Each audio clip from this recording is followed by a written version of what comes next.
Ano po yung nakita niyo mali dyan sa sistema kaya nangyari yung kanina? May nakita ba? Medyo lax yung ating security sa City Hall.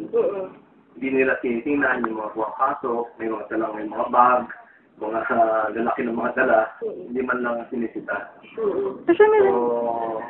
actually, nakipag-compare na natin kay General Rosales about it, saka yung chief ng detachment na kahit na random lang ba, so, pag may nakita silang may nakabag, i-check man lang.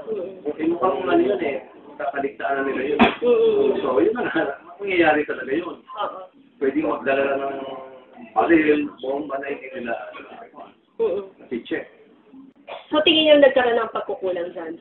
Kung saan yun? Talaga akong department. Are you referring to sa City Security Force ng Manila City Security Force and DSPU? Yung nagmamando sa Dalawa po yung master yung City Security Force